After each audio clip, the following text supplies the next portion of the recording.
What's up everyone? In this video, I'm going to talk about the Great Conjunction on December 21st of 2020.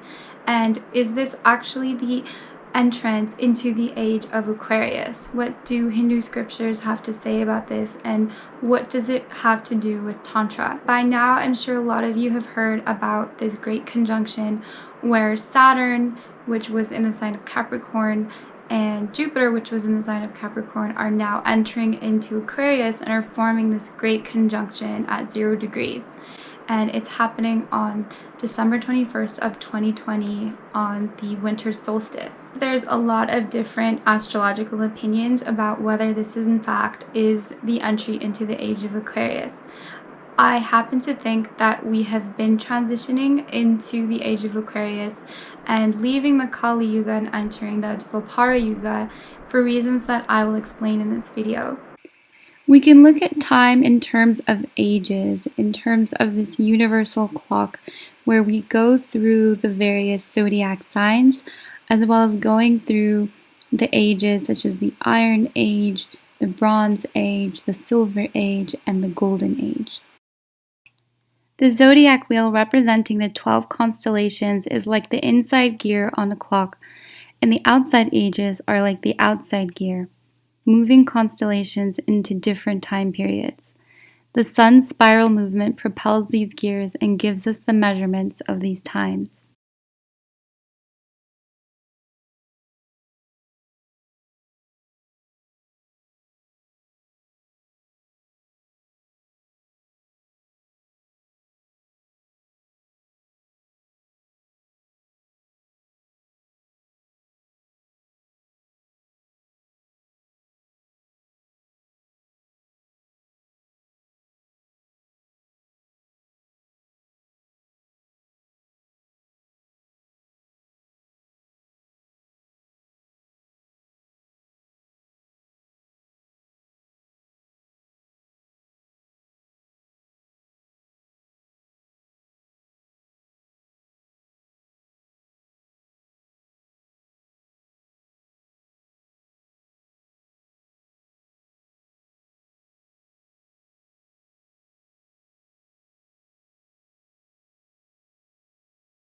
In the Hindu scriptures known as the Puranas, the Kali Yuga is said to last for 1200 years, the Dwapara Yuga for 2400 years, the Treta Yuga for 3600 years, and the Satya Yuga for 4800 years.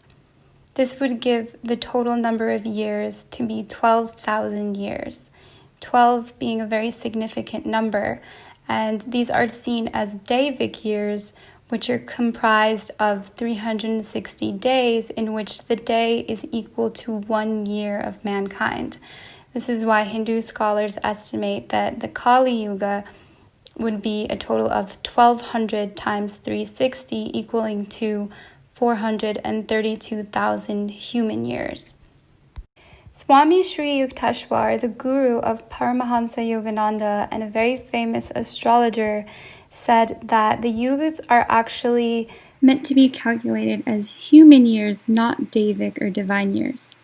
He also estimated the yugas due to two different motions of the sun. The first motion is through the precession of the equinoxes, and the sun revolves around what is called its dual, or a black sun, every 24,000 years approximately.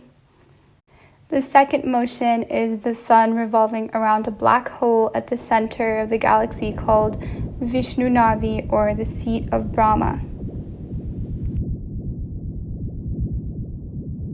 The closer that the sun rises towards Brahma, the higher the age we have, the more enlightenment and the more spiritual accomplishments. And the further away from Brahma is the greater descent into ignorance and the darkness. This 24,000 years would be divided into a 12,000 year ascending arc and a 12,000 year descending arc, completing a cycle each time. What's very interesting about what he said about the precession of the equinoxes is that there is an apparent backward motion of the stars in the precession of the equinox, where the equinoctial point slowly recedes through the 12 constellations of the zodiac at a rate of about 1 degree every 71.6 years. This brings it to about 25,800 years to complete one full precession of the equinox.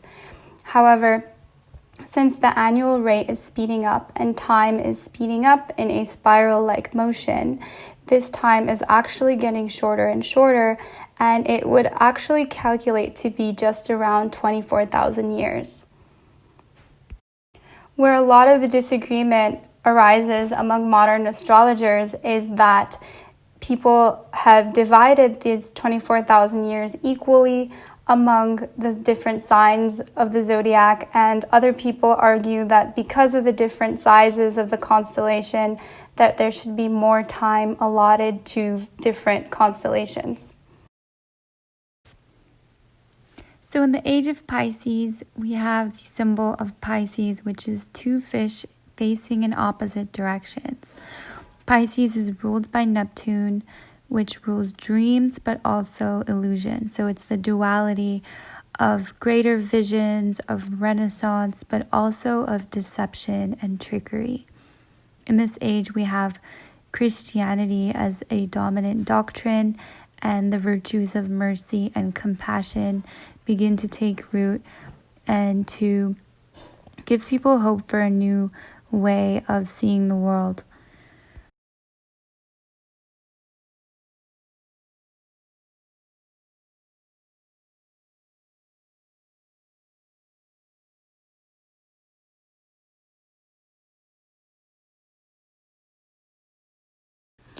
By Sri Yukteswar's estimates, we are said to have been in the age of Aquarius since about the year 1900.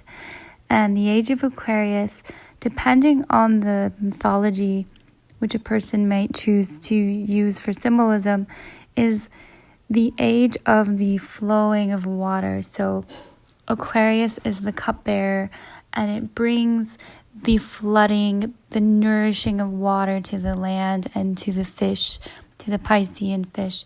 It is the giving of nourishment, but it can also be a flood, meaning a water disaster or a sort of overwhelm of transition and change with this water element. This type of change is why Aquarius is known for being a revolutionary sign. It's the sign of new humanitarian issues, of creativity, of art, of new forms of expression. Tantra was specifically created to help us during this time where we leave the age of ignorance and are making our way slowly but surely back to the golden age. And the tantric practices are really immediate and effective yogic practices that help that same energy that we embodied in the golden age to be embodied quickly and effectively and efficiently while we're still in this world, and working with what we have, transmuting the current energy without having to leave what we're doing in our daily lives. There are things that we actually implement into everyday practices and that we can still be in the world but not of the world.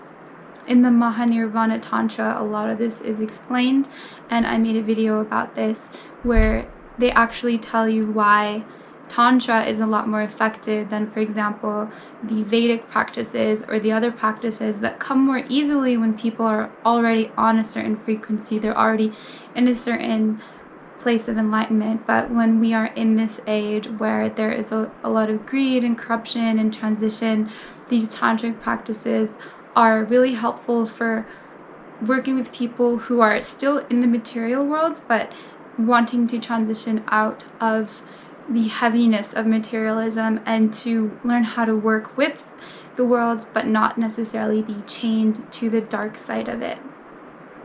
So Tantra, while being a beautiful partner practice and working through love and sexuality, it actually is aiming at a deeper and higher spiritual goal, which is union with everyone through union with the partner and union with the everything union with divinity. I hope this video was helpful. Please like, share, and subscribe if it was of value to you, and I'll see you in the next video.